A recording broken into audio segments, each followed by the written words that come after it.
Welcome to Yushi Talks. Alcaraz beats Paul at Olympic tennis, and Tokyo gold medalist Zverev loses to Musetti. Carlos Alcaraz became the youngest man to reach the singles semifinals at a Summer Games since Novak Djokovic in 2008 by getting past Tommy Paul of the US 6-3, 7-6-7, at the Paris Olympics on Thursday. In another quarterfinal, Tokyo Games gold medalist Alexander Zverev of Germany lost to Lorenzo Musetti of Italy 7-5, 7-5.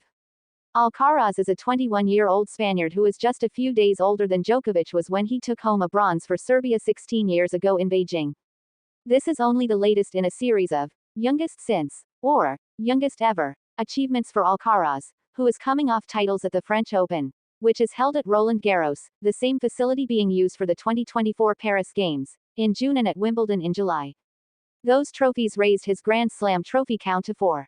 As it is, he was the youngest man with a major championship on hard, grass and clay courts. In 2022, he became the first teenager to reach number 1 in the ATP rankings, getting there after winning the US Open. In the semifinals Friday, Alcaraz will take on three-time major runner-up Casper Ruud of Norway or Felix Auger-Aliassime of Canada.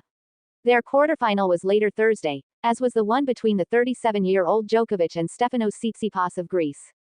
Djokovic vs. Tsitsipas is a rematch of the 2021 French Open final that Djokovic won in 5 sets after dropping the first 2, and whoever comes out on top this time will take on Musetti.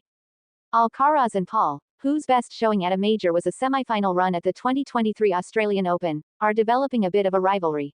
Alcaraz is now 5-2 head-to-head, which includes defeating Paul a few weeks ago in the Wimbledon quarterfinals. This one could have become a lot more complicated. Paul nearly pushed the match to a third set. He served for the second at 5-3 and got within 2 points of taking it a couple of times there, but couldn't get closer, including missing a volley off a dipping cross-court passing shot by Alcaraz, then pushing a backhand long. Alcaraz eventually broke with an on-the-run forehand passing winner after Paul smacked a terrific forehand approach shot to a corner. The crowd went wild. Alcaraz pointed his right index finger to his ear, then raised that fist. In the tiebreaker, Paul earned a set point at 7-6, and he conjured up a drop half volley that Alcaraz sprinted to, then slid, and guided a down-the-line backhand that went off the edge of Paul's racket frame and toward the stands. Again, Alcaraz gestured as the spectators roared. On Alcaraz's second match point, Paul yanked a forehand wide, and that was that. Thank you for listening to me. Bye.